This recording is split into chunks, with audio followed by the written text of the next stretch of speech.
আপনি বাড়িতে আসলেন না? না, আমি বাড়িতে আসলাম না। আমি রুগীর ডিউটি করি। আমি তো জায়গা সন্ধ্যার সময় সন্ধ্যা করতে দিয়া ওই মেয়েটা গেছিলো, ওই বইয়ার মাথা গেছিলো, ওই বার্থডে আসলো বাচ্চাটার। তো ওই তারা রাত্রে দেরি হয়ে গেছে, আইসে না। তো আইসে না যে ওখানে সকালে বলে আমি বাড়িতে আছি, আয়া দিয়ে তালা ভাঙ্গা ঘর ঢুকে দেখলাম এই অবস্থা। ওই ব্যাগের ভিতরে 10,000 টাকা আসলো, ওইটা নাই।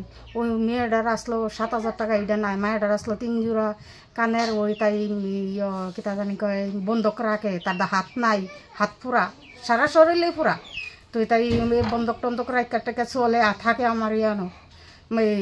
তার বাবার লোক থাকে না, ভাইয়ের লোক থাকে না, আমার ইয়ানো থাকে। আমি একা থাকি, আমার 2টা মেয়ে, ছেলে নাই, স্বামীও নাই।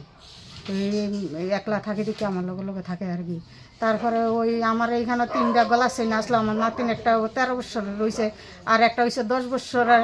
আমি আমার গলার চেন আসলো একটা, আর নাতিনটার 1 জোড়া কানের, আর একটা গলার চেন আসলো, আর শুধু নাতিনের একটা গলার চেন আসলো। 3টা গলার চেন, 1 জোড়া কানের নিচে, আর আমার 10,000 টাকা নিচে। কোন সময় দেখছেন ঘটনাটা? এই ঘটনাটা সকালে দেখছি। কালকে টাকাটা আসলো, ওই মেয়েটা আইলে মেয়েটার দিয়ে দিলাম। আমি একজন থেকে হালাত লইয়া রাখছিলাম টাকাটা।